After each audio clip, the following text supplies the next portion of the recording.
In his long and varied career, Jean-Luc Godard has been many things: a director, an editor, an actor, and a critic. He's also often thought about as an artist, a poet, a historian, and a philosopher. But what if we think about Godard as a kind of architect, as someone interested in building, capturing, and arranging spaces? Throughout his career, Godard has shown a particular fascination with how architecture shapes us and how buildings and spaces change over time. If we think about the buildings and spaces that have interested Godard, we might immediately think about Paris, the city where he first began to see movies, to love movies, to write about movies, and to make movies. In Godard's early films, like A Bout de Souffle and A Bande Apart, we have an almost joyful depiction of Paris.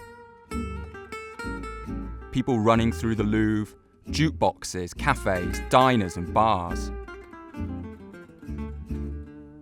He wanted to capture the real-life activity of the city, so there was no crowd control, no massive crews or bundles of equipment, and the street life was encouraged to continue around the filming.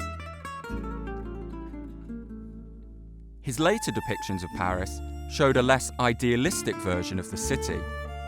Take Alphaville from 1965, a dystopian sci-fi film which used existing locations in Paris to depict a grim and authoritarian future. Here is a dark city of tower blocks and corporate offices controlled by an impersonal bureaucracy and an all-powerful computer. What happens when Godard's camera leaves Paris? Amongst the many film genres his career is engaged with, the road trip appears, in a slightly distorted form, in Pierrot le Fou and Weekend.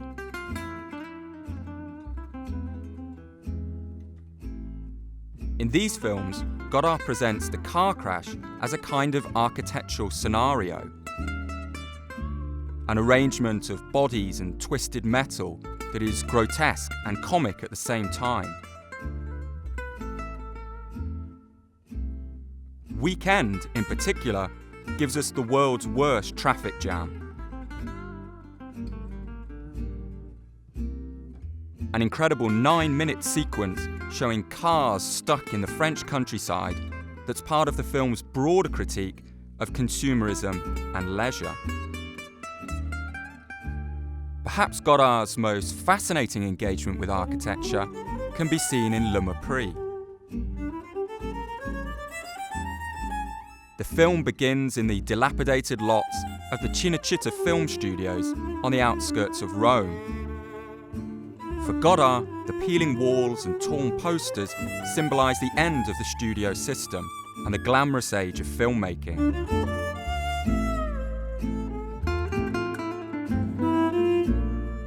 At the heart of Le Mépris is an extraordinary 30-minute scene set in a modern Rome apartment.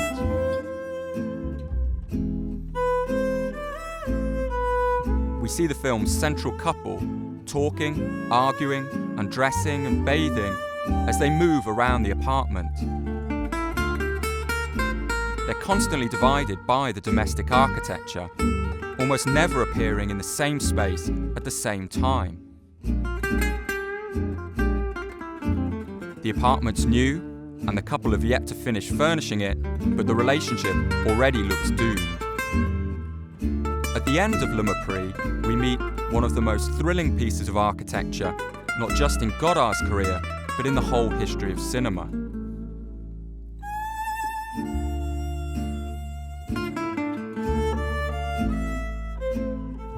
The Villa Malaparte is a stunning house on the side of a cliff on the island of Capri.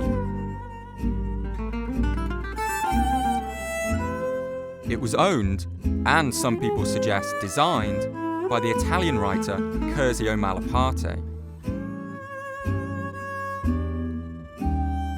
By the time Godard shot the house for Le Mépris, the walls were peeling, even if the view was as stunning as ever.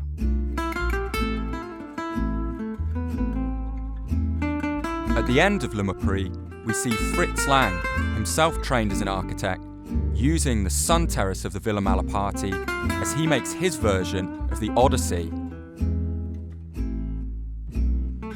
So, by suggesting that we might think about Godard as an architect, I'm proposing an extensive and imaginative version of that term, one that encompasses ideas about how a filmmaker might use existing locations, how a filmmaker might build new sets, how a filmmaker might compose, arrange and sequence spaces, and how a filmmaker might establish a new and complex spatial relationship within the image itself.